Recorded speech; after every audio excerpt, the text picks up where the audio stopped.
ఈరోజు మన సెమీకండక్టర్‌లో మనము డైనమిక్ అర్రే అంటే ఏంటో చూద్దామనమాట. సో, ఇప్పుడు డైనమిక్ అర్రే అంటే ఏంటనంటే,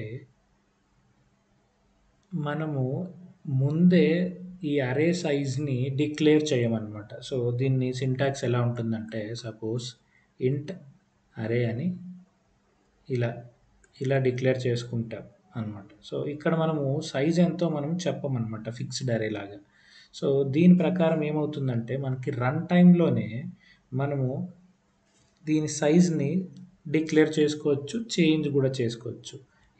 ఎలా డిక్లేర్ చేస్తామనంటే సపోజ్ ఇనిషియల్, బిగిన్, ఎండ్ ఉంది మనకి. దీంట్లో మనము న్యూ అనేది ఒక కీవర్డ్. ఈ కీవర్డ్ యూజ్ చేసుకొని మనము అర్రే అయితే డిక్లేర్ చేస్తాం. ఈ ఏకి ఇప్పుడు మనము 5 అని లెంత్ ఇచ్చామనమాట. అర్రే అంటే ఏంటి? సేమ్ కలెక్షన్ డేటా టైప్స్ కదా! సో, ఇది ఉంటుంది. సో, ఇక్కడ మనం ఇప్పుడు ఈ ఏలోకి రాయాలి అని అనుకుంటే టిక్ అని పెట్టి ఫ్లవర్ బ్రాకెట్‌తో ఇక్కడ డేటా రాసేయొచ్చు. 1, 2, 3, 4, 5. సో, 5 లొకేషన్స్‌లో మనం 5 డేటా రాసేసాం.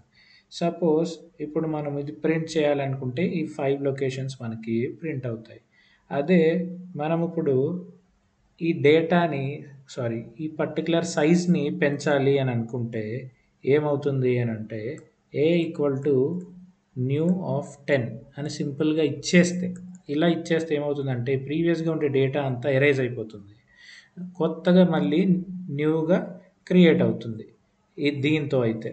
అదే మనము న్యూ 10 బ్రాకెట్‌లో అని ఇస్తే ప్రీవియస్‌గా ఉండే డేటా అలాగే ఉండి కొత్తగా 5 లొకేషన్స్ అయితే మనకి క్రియేట్ అవుతాయన్నమాట సింపుల్‌గా. సో, ఇది మనము డైనమిక్ అర్రే అనమాట. దీంట్లో ఉండే డిసడ్వాంటేజ్ ఏంటి అనంటే, మెయిన్ డిసడ్వాంటేజ్ ఏంటి అనంటే, మనము డిలీట్ అని కాల్ చేస్తే ఒక టాస్క్‌ని మొత్తం అర్రేని డిలీట్ అయిపోతుందనమాట.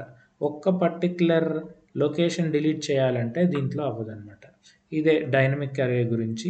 సో, హోప్‌ఫుల్లీ అందరికి అర్థమైందనుకుంటున్నాను. ప్లీజ్ సబ్స్క్రైబ్ టు మన సెమీకండక్టర్స్ అండ్ ఆల్సో ఇక్కడ ఇచ్చిన లింక్ మీరైతే చూస్తే అరేస్ అనే టాపిక్ ఫుల్ లెంగ్త్ వీడియో మీకైతే ఉంటుంది.